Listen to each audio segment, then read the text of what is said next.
Good morning, everyone. I'm glad to see that some people went to the other track. I'm glad I didn't monopolize everyone's attention. Actually, I think a lot more people just went out to go have a chat. Today I'll be talking about leveraging OWASP projects and tools. This talk is actually one that I gave in this room 2 years ago, but the content's different because the project list is different. I also had the privilege of giving the same talk again in San Francisco in, when was that, October of 22. So it's really a good talk. It actually is a great extension from Andrew's talk earlier, because now that you've been thinking about, oh, there's a lot of great stuff in OWASP, what could we use? Well, let's talk about those things. First, a little bit about me, if you haven't already heard me give this life story before. I am Dr. John DiLeo. I went off and I got myself a Doctor of Science degree in statistical simulation and modeling, which I don't do for a living, but hey, I can make people call me doctor. I did start out doing simulation, which was what led me to go to graduate school in the first place. I was doing a lot of simulation of distributed computing systems for the US military. And what Andrew said about not wanting to talk to anybody else or tell anyone else what's going on in our world is very true. I've done university, tertiary lecturing on and off, computer science, mathematics, electronics, web design, all that stuff. Whatever they felt I was qualified to do, I would end up teaching a class in. And then I ended up being a Java developer. Then I was a Java solution architect, then I was an enterprise architect, before I became an application security architect. And I switched lanes full-time in 2014. So 10 years and counting with AppSec as my full-time day job. I've been here in New Zealand since the end of 2017. I was in Auckland until May. I'm now in Hamilton, which is why there's now a Hamilton meetup. My day job. I am the application security lead at Gallagher Security. Who here uses Gallagher security products? I think there's a lot of people who don't realize they use Gallagher security products. You know those readers that are on the outside of every door in this building? Those are Gallagher T10 readers. So we're everywhere. Gallagher Security is focused on those products, the access control system, the management software, the readers, third-party integrations for the door controllers, digital video recording systems, electric fences. Yes, Department of Corrections uses our fence controllers. So we're all over the place. And we're concerned about the cybersecurity and privacy in our products. And we're always looking for new talent. In fact, my team will be hiring soon. So, if you've been thinking about moving to not-so-sunny Hamilton, come talk to us. Chris is here. He's actually wearing a branded shirt, and I'm here, obviously, today and tomorrow. So I think our first thing is we're going to be looking for a senior person, so we're going to be trying to fill that position fairly soon. Come talk to us if you want to hear more about what we're up to. And that's the point at which I'm supposed to stop promoting my employer. Obviously, because I work there now and because I like to do training, we're actually starting to offer some in-house AppSec training that wasn't there before.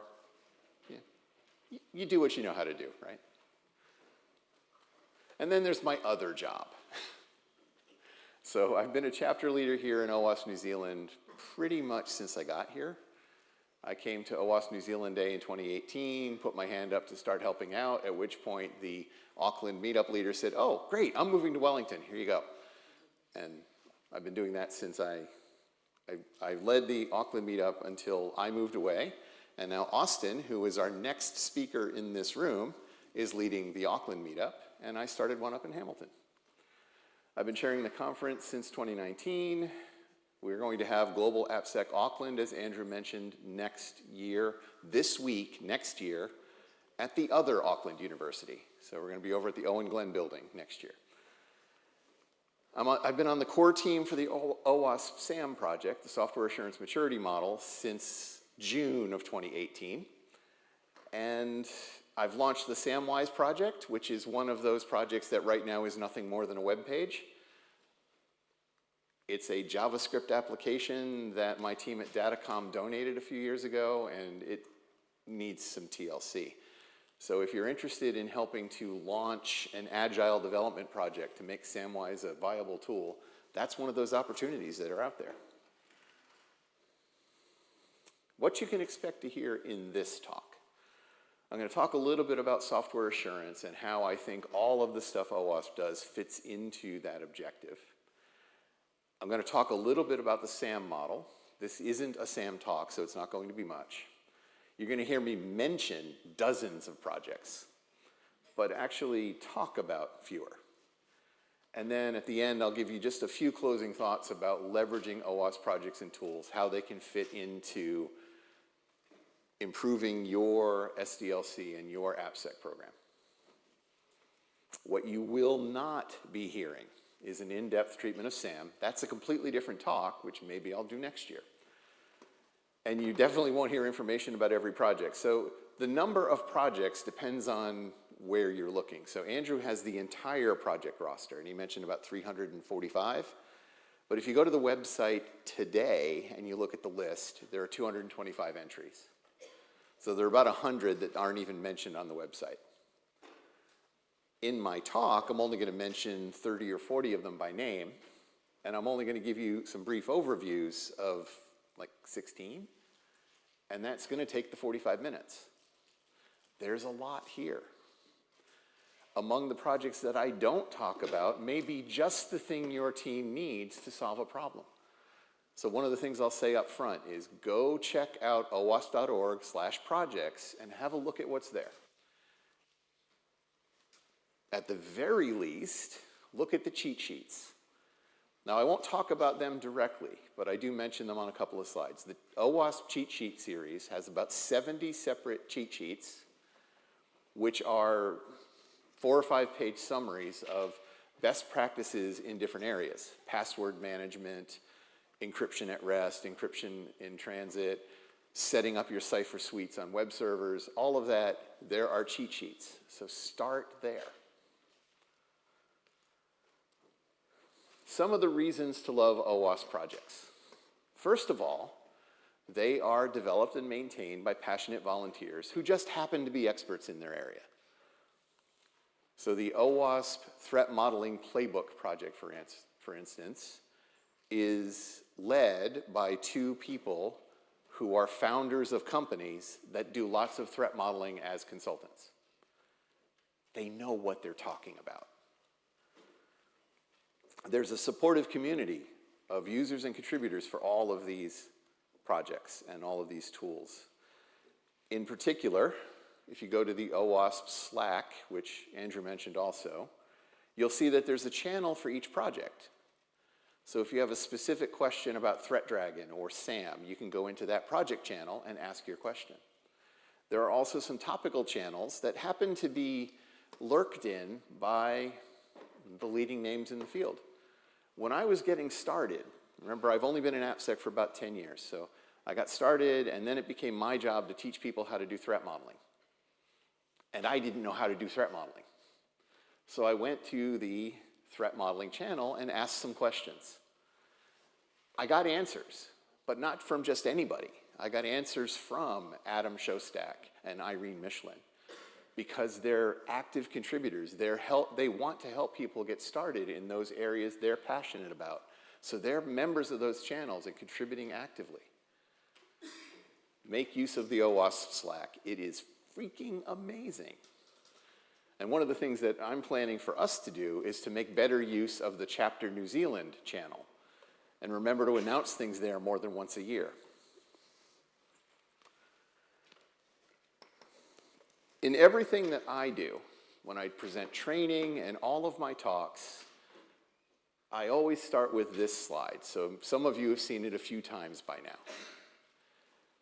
What we're after here, and really what OWASP is about, is software assurance. And here we have a nice formal definition from just 15 years ago. Software assurance is the level of confidence that the stakeholders have that you're producing secure software, to put it more succinctly. If we put it into a couple of bullets, we're trying to attain and maintain high stakeholder confidence in the successful delivery of the features you intended to deliver and no others. We're trying to make sure that we prevent, detect, and mitigate vulnerabilities, and that we're producing systems that are reliable, resilient, and recoverable. The magic 3 R's of site reliability engineering. And the way that we do that is by thinking about security from the beginning. You've heard a lot of those catchphrases. Security must be built in, not bolted on. It must be bred in. From the moment you start creating something, security needs to be at its heart. It needs to guide your fundamental thinking around its architecture. If you try to consider security at the end, as way too many development teams do, and I'm not saying they want to, I blame the business in most cases, but in the end, we made money when I was at Datacom because right before go live, somebody in the company's security team would say, hey, where's your pen test report? Our what? We have to do what? And then they would come to us and say, go live is in 2 weeks. We were told we need a pen test. Can you do that, please? And we would give them the usual feedback of, well, okay, a good pen test is going to take longer to set up than you have. It's going to be fairly expensive. Do you have security requirements that you can give us to guide the testing? And go live is in 2 weeks. We need a pen test. Please do it. Okay. It's your money. But that doesn't really do anything to improve the security of the system. It just ticks the box. They were told they had to have a pen test report, so they go and get one. I often badmouth pen testing. You'll hear me do it in training. You'll hear me do it in other talks. What I'm really badmouthing is wasting money on penetration testing. If you're not thoughtful and deliberate about doing security from the beginning, and if you're not forward thinking in planning appropriate amount of time and appropriate scope for your penetration tests, you're wasting money on them. Don't waste money. Leverage penetration tests to be really valuable, and you do that by doing all the rest of this better, which leads to what I'm going to talk about. So first, I did say I would talk about SAM. The Software Assurance Maturity Model is an OWASP flagship project. It's been around for almost 10 years as an OWASP project. It was originally created by an individual as just an open project without affiliation. It was handed off to OWASP in 2015. If you want to check out the model, you can go to owaspsam.org. That's where our model is published, where there are guides published to help you get started using it. What SAM is that it's an open framework that gives you an effective and measurable way to analyze and improve your software security posture.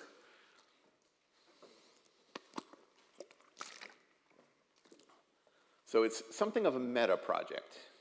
It's allowing you to think about,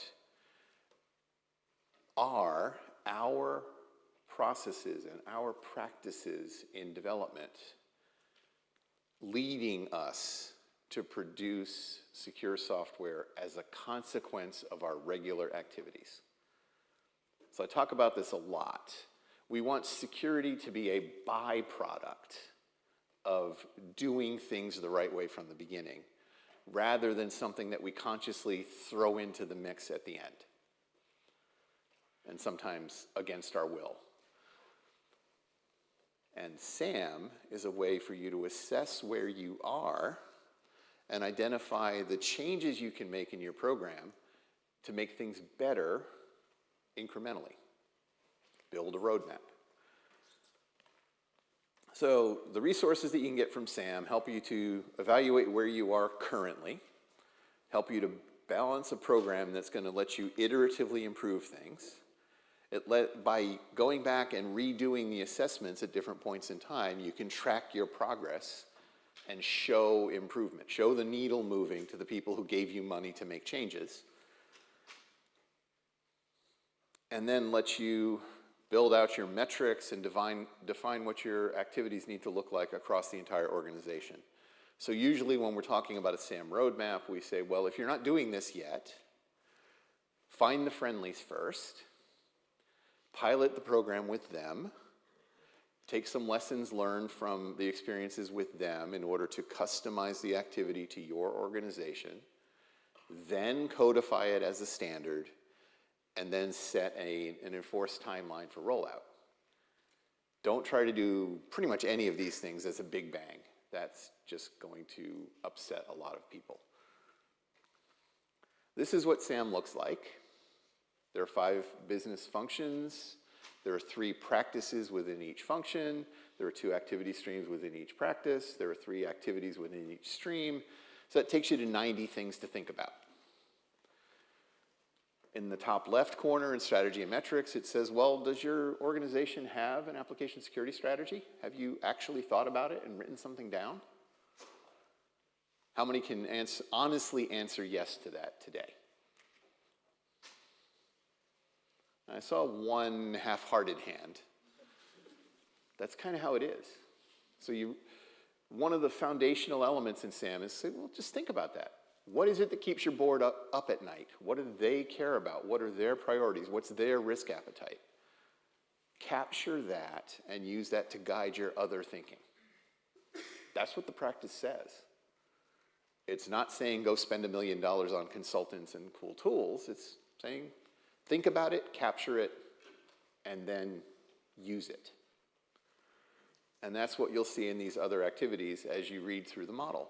It's pretty straightforward, especially at level 1, it's start doing something.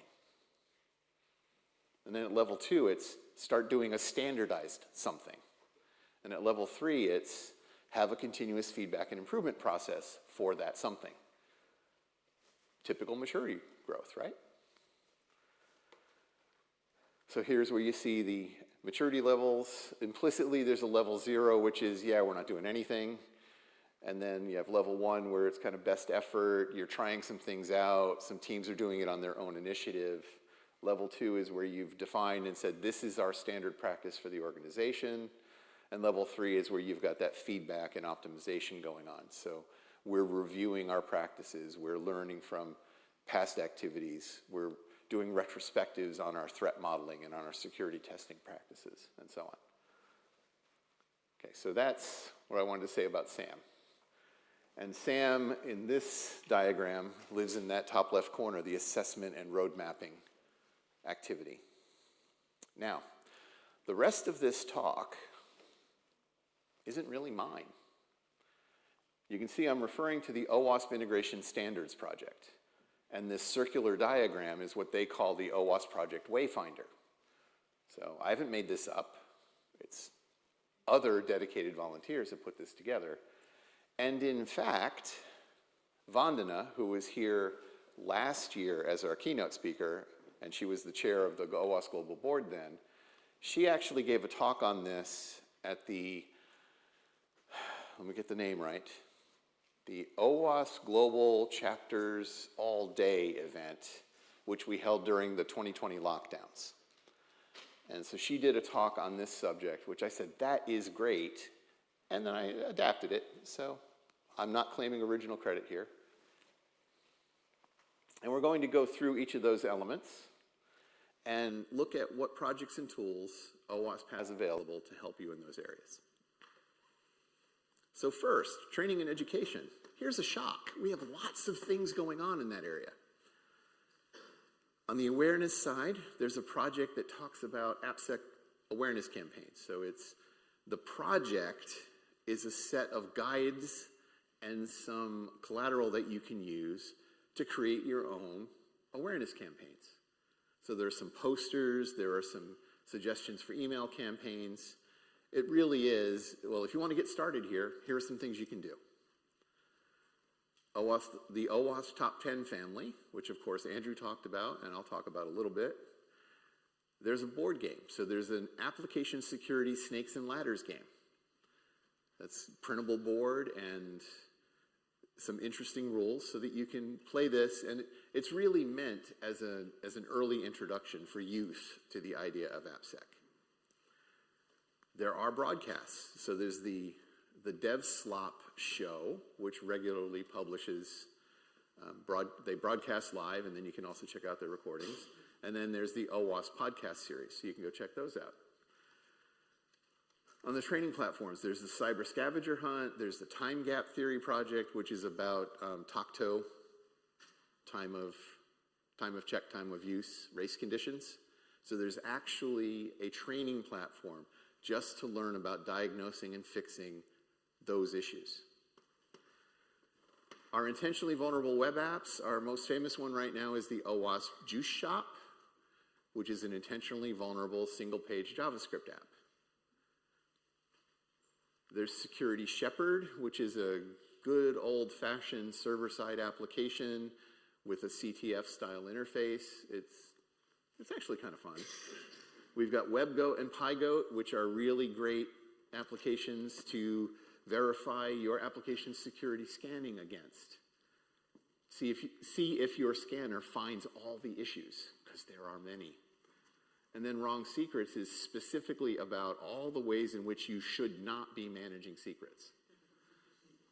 And it's intentionally vulnerable so that you can make sure that your detection process is finding them. So, OWASP Top 10. And I didn't have time to edit the slide after Andrew announced it would not be coming out this year. So, as he mentioned, the project has gone through several iterations, and it is the awareness document for developers and for web application security in general. It represents this broad consensus, including lots of data, as he mentioned, hundreds of thousands of apps scanned. But primarily, it's a listing of all the stuff we're still doing wrong. So as Andrew pointed out, it's not telling you how to do it right, it's warning you about, don't keep doing this wrong. And it gives some general guidelines about the practices you should be incorporating into your development in order to stop them.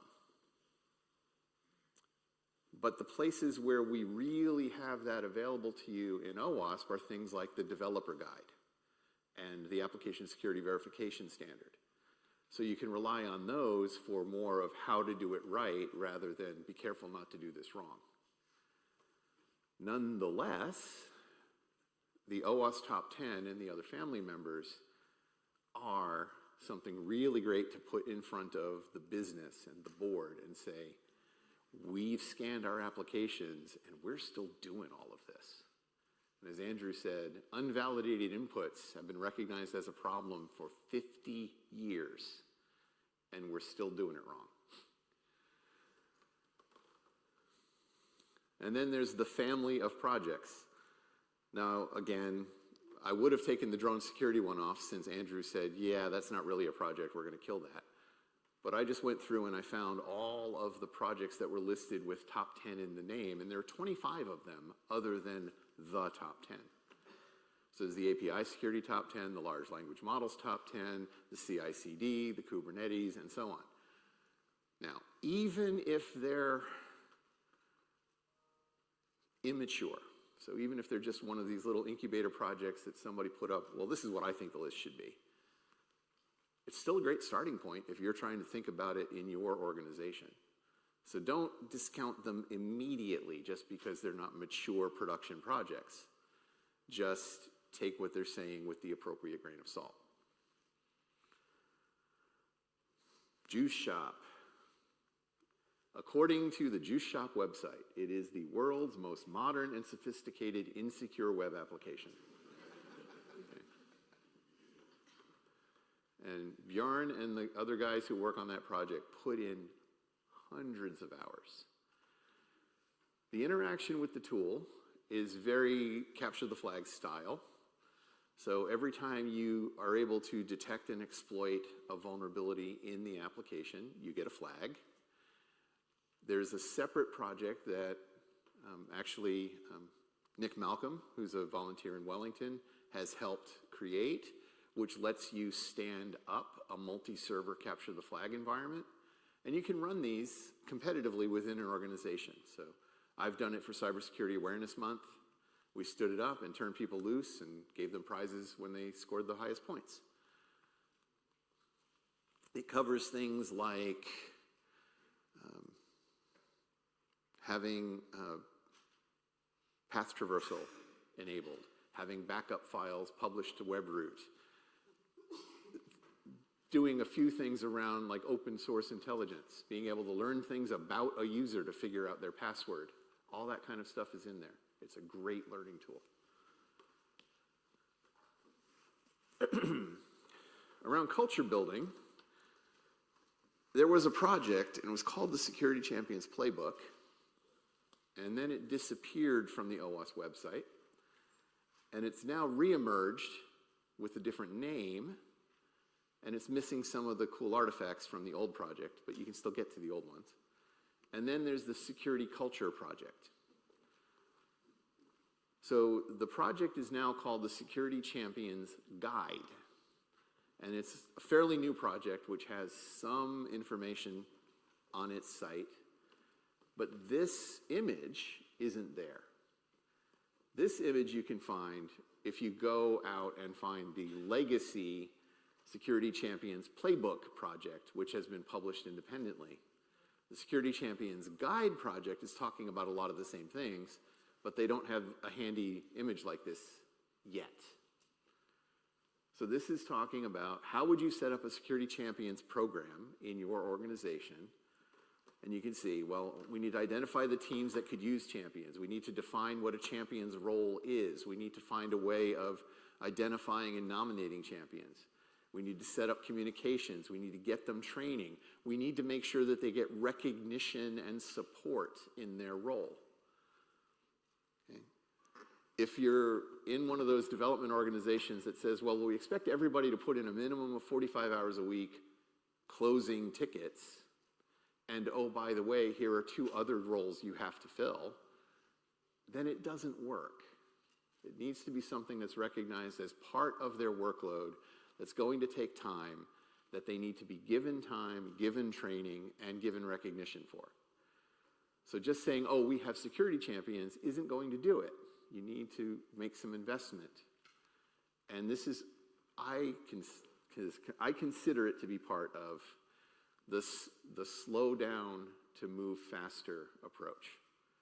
By investing in security champions, by giving them release time to get better at that role, you will, over time, speed up the development process. So security culture is out there. And this is a fairly new project. It's basically a set of web pages that a team has put together. And they had this image on one of their pages.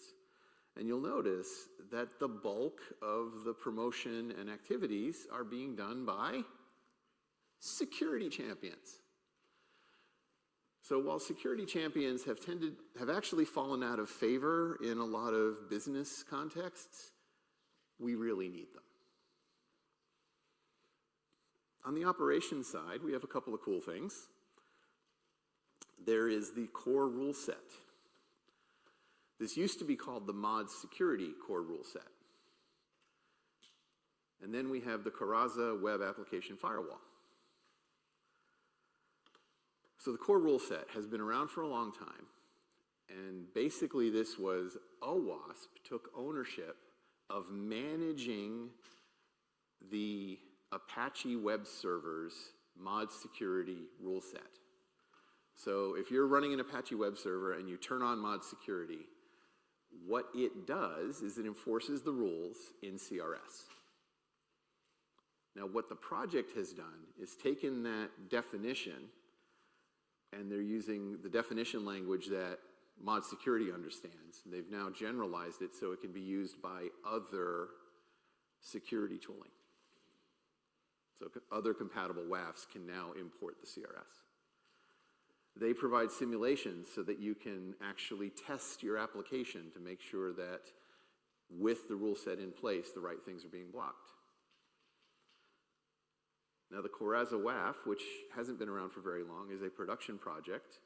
It's built in Golang, and it's a WAF framework. And of course, it can import the mod security rule set using the seclang language. And here's a way for you to get a WAF in place without having to talk to one of those big commercial companies and spend 5 figures a year to try doing better. Kind of a spoiler to my last slide. Eventually, for scalability reasons, you might find yourself moving to a commercial tool, but you don't necessarily have to start there. On the requirements side, now there are a few things that are worth mentioning here. The 2 verification standards, the ASVS and the MASVS, can be thought of as a source of requirements, but you have to reinterpret every statement. The ASVS says, verify that this is going on. Well, you need to turn that into a requirement that says, the system shall do that. It's easy enough to do, and I've actually written a document that does that for a couple of customers. But if you just take the document and say, well, this is a source of requirements, it's a source of requirements, but they're not written in the right language. The Threat and Safeguard Matrix, or TASM, and yes, the project's mascot is a Tasmanian devil, kind of cool, is interesting. Security Rat is another great tool that hasn't been getting enough care and feeding. But on the project page, it specifically says, this is entirely customizable. Make it work for you. And that's very true for nearly all of our projects. So first, let's look at TASM. That's pretty much what it looks like. So it's a way to think about threats and safeguards. You list your threats down the left side, and then you say, well, what are we going to do in each of the what used to be 5 areas of the cybersecurity framework? Remember, there's a 6th one now. So what identify activities do we have? What protect activities? What detect activities? And so on. So we lay those out for each of our identified threats. What are the areas we're going to do in each phase of the protection lifecycle? It's a really great tool, especially to get the conversation started. Download the form, start filling it in. Security Rat is an automation tool. Now, as I said, it hasn't been getting a lot of care and feeding, so it's not in great shape right now, but it's still running. You can go to, I went to securityrat.org last night and confirmed it was running. And there's a drop-down list of application types, and you say, oh, I'm trying to build a single-page web application. You select that and say, generate requirements, and it gives you an initial security requirements document. You can then look through those requirements, identify the ones that your application is not yet implementing, create tickets for those, and get started on adding those functionalities to your system. Now, because that entire set of requirements is customizable, you can make it fit with what you have in your standards and policies. You can have it use the language that you're already using in your enterprise. So then you can put this in the hands of developers and have them have a drop-down list of the 6 types of application you've identified for your organization, select one, and then they get their standard security requirements to add to their documentation. So what I would say about this one is, don't expect it to solve all your problems out of the box, but if you take the tool, the running engine, and update the data that it uses to suit your org, it's a really handy thing to give to developers. On the design side, I've already mentioned the cheat sheets a couple of times. Cornucopia was something that Andrew mentioned earlier. The ontology-driven threat modeling framework. It sounds really cool. Check it out. I discovered it existed last night, so I don't have a slide on it. There's PyTM and ThreatDragon, which I'll talk a little bit about, and then, of course, the threat modeling playbook. So these are all to help you on the design side to think about what your security requirements need to be in order to implement your business requirements securely. So ThreatDragon is a fully open source threat model diagram creation tool. It is 100% free.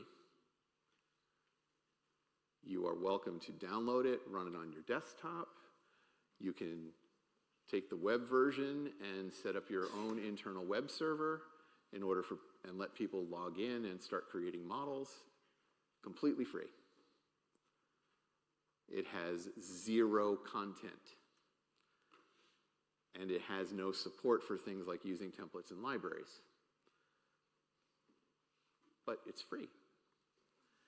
And now that it's in release 2.0, a number of people's most common complaints with its user interface have been addressed.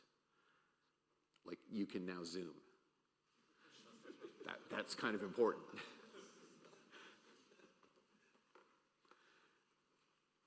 I have served as a security champion on teams, and when I asked about what tool would you like to buy, they said, let's use the free one. So I have used ThreatDragon in anger. You can do it. But you end up having to create some supporting documentation. We had a whole bunch of Confluence pages that actually contained our write-ups for different threats and mitigations, which we could then paste into ThreatDragon each time we had that threat come up.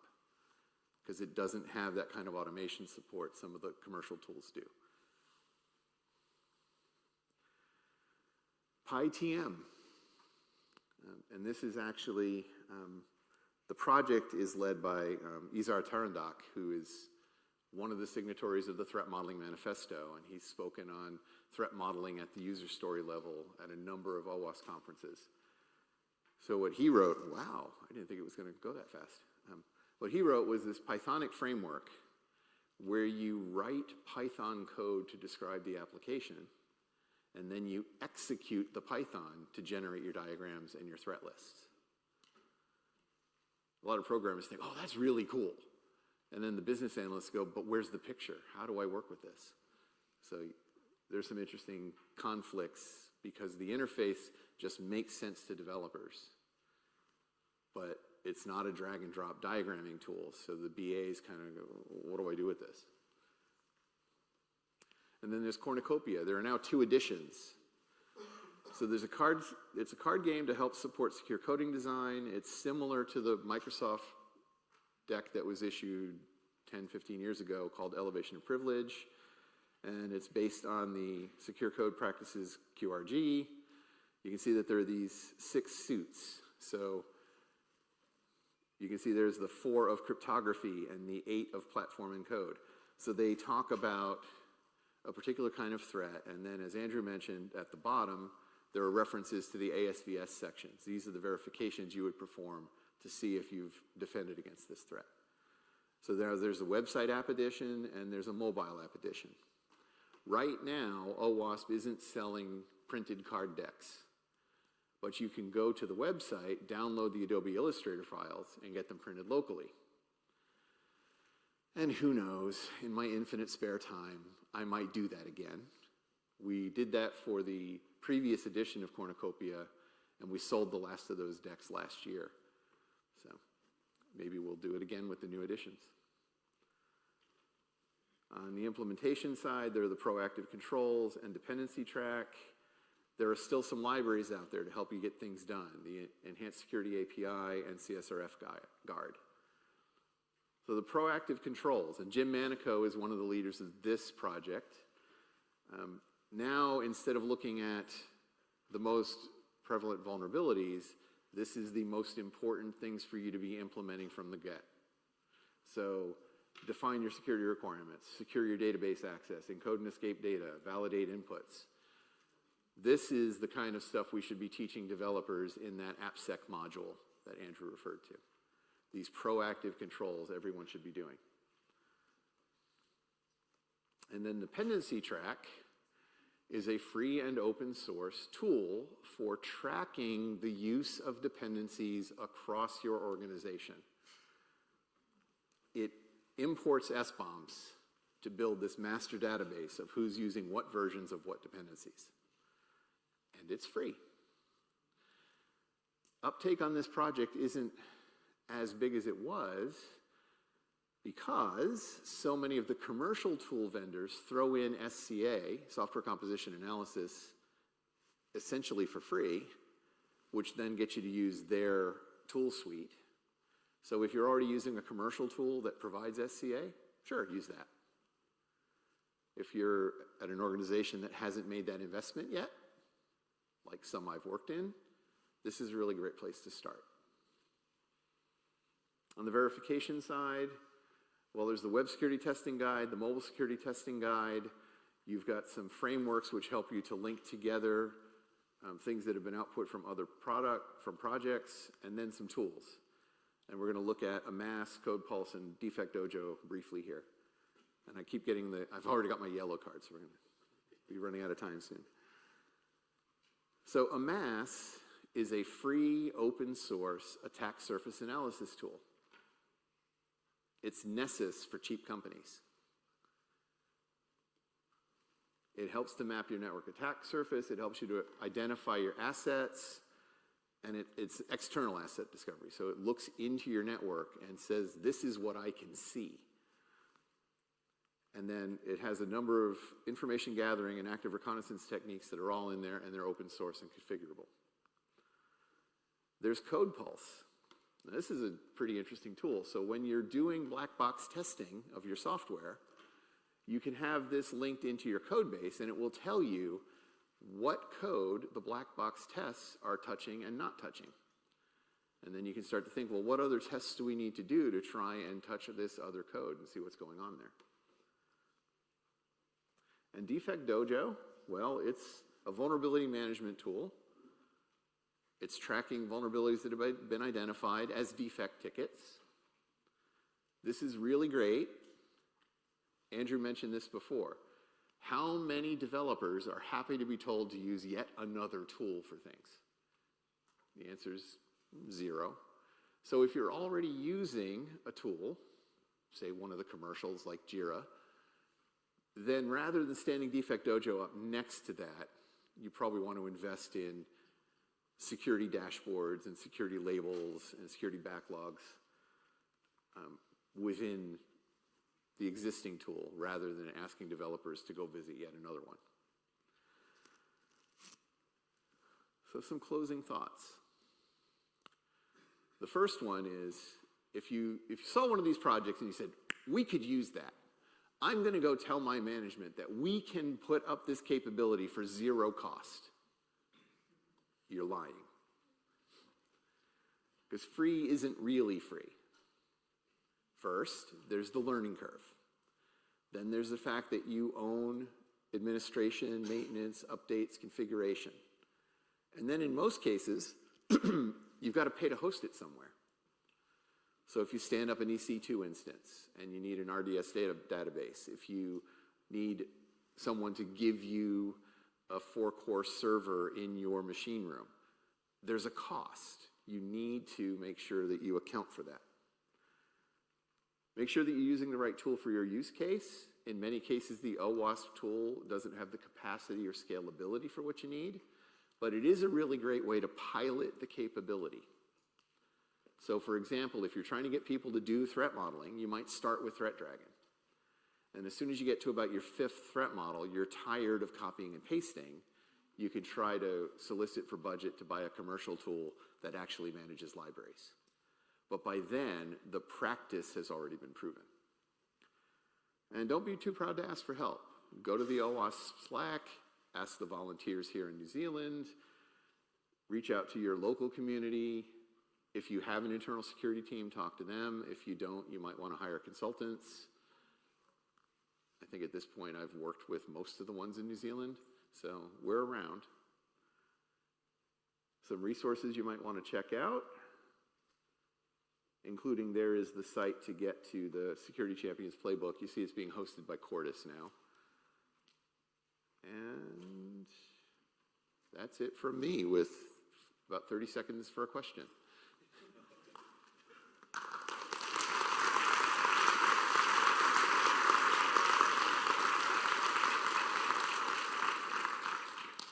Thank you, John, for that wonderful talk. All right. It's a pleasure to see you.